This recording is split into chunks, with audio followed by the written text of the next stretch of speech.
Today is the second anniversary of Russia's full-scale invasion of Ukraine. Russian forces have advanced further to the West. Russia claims it has destroyed key Ukrainian facilities. Meanwhile, as the war rages on, Ukrainians across the country face a grim uncertainty. And we have more on this in our next report. Take a look.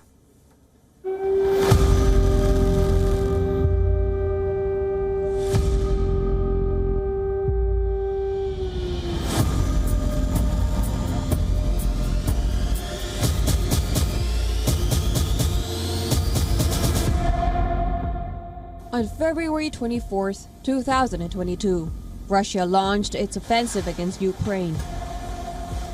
In 2 years, a lot have changed. Thousands of people have died. Thousands more remain missing. Critical infrastructures have been destroyed. Hundreds of residential infrastructures damaged.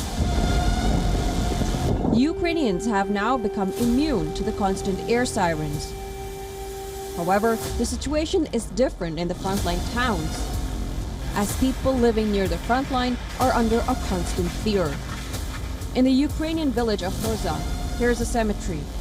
Among the many laid to rest, there are 59 people who were killed in October in a single rocket strike. In a northeastern Ukrainian village, which is situated just outside the town of Shevchenkov, the Russian strike killed at least a fifth of the population. There were screams, people were shouting, we screamed and cried, and then there was silence. They were instantly killed. Since then, residents easily get startled by any other sound. Of course. This is what I'm afraid of. Where else next? The situation is somewhat same for many frontline cities. Many civilians from the Ukrainian town of Avdiivka have evacuated to nearby towns and cities. Meanwhile, the number of missing people is another concern that haunts Ukrainians. Several of them are volunteer soldiers who disappeared. To this day, I am looking for my son. I still believe there's a 1% chance that he is alive. As long as I am alive, I will wait for him. Look for him, and I can't accept it yet. He is alive for me. Thousands of Ukrainians are desperately seeking news of their loved ones. According to Ukraine's national police, more than 30,000 people have been reported missing since the war started. Police also says that more than 18,000 DNA samples of relatives of servicemen and civilians have been collected. Authorities have asked the relatives to submit their loved ones' photos if the relatives believe they have seen photos of their loved ones on Russian social media sites. Last year, authorities have processed around 200 cases for families of military personnel.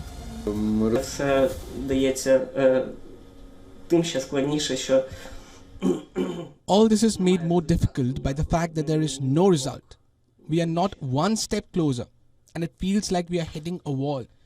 We also wrote to the European Court of Human Rights, but Russia withdrew from it. We wrote to the UN Human Rights Committee, but they did not accept it. Але Росія з нього вийшла.